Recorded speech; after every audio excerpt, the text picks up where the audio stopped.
Moving on, and in a bid to intensify the war against grafts in the country, the Ethics and Anti-Corruption Commission has today launched its Strategic Plan 2023-2028, which provides the strategies to be implemented by the anti-graft body to address the challenge of corruption and unethical practices bedeviling the country. Speaking during the launch, EACC CEO Twalib Mubarak called for the empowerment of bodies charged with fighting graft in the country. On his part, EACC Chairperson Dr. David Oginde has warned the corruption networks against trying to find loopholes in the Commission's 5-year strategic plan. Our very own Gloria Musimbi with more on the story.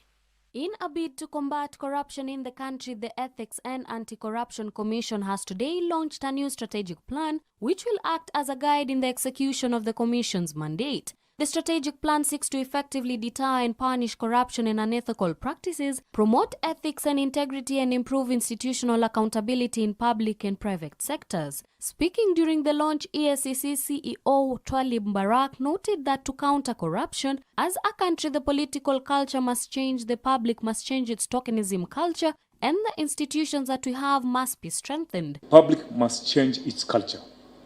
There was a time in this country where citizens decided to arrest policemen taking bribes.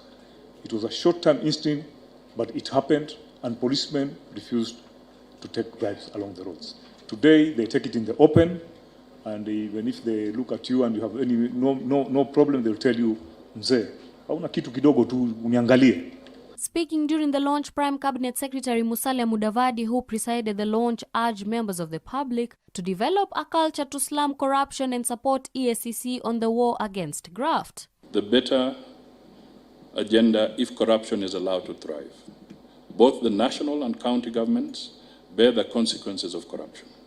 The war against corruption is about strengthening governance systems in both levels of government in order to seal corruption loopholes and resource leakages. Following the reported 721 cases for prosecution, tracing and recovering stolen assets worth 44.3 billion and averting a loss of 34.5 billion of public funds, Auditor General Nancy Gathungu has pledged to support and collaborate with EACC in the fight against illicit financing and implementation of the plan. Affects trust in government, which in turn undermines governance and democracy. Indeed, it has contributed to the slow progress towards the attainment of our National Development Plan, Vision 2030, and the prioritized agenda of the various administrations. And if we are not careful, we might not achieve the sustainable development goals. The Office of the Auditor General is a critical pillar in the national integrity system, and in discharging my mandate, I play a critical role in combating and preventing corruption, as my work promotes sound financial management and accountable and transparent government. On his part, EACC Chair Dr. David Oginde challenged religious leaders to teach congregants and members of the public on the seriousness of unethical behavior and stealing of resources. I want to call upon my fellow religious community members, some of who are here, from whichever religion you come, to take a deliberate focus on teaching our members, whether on Sunday or Friday, or Saturday or whichever day you meet, on the seriousness of unethical behavior and especially stealing our resources. The Ethics and Anti-Corruption Commission has highlighted the widespread issue of forgery of academic certificates in the country. The Commission is now calling for stronger background checks by employers, internal controls by universities, and adherence to established standards by learning institutions.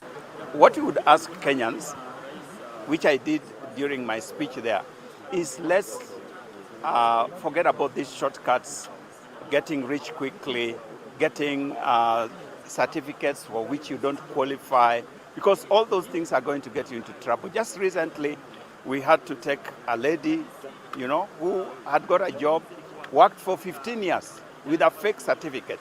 Now, the consequence of that is that we are not only going to prosecute her for the crime of forging a certificate, but she has to refund all the salary that she got for those 15 years.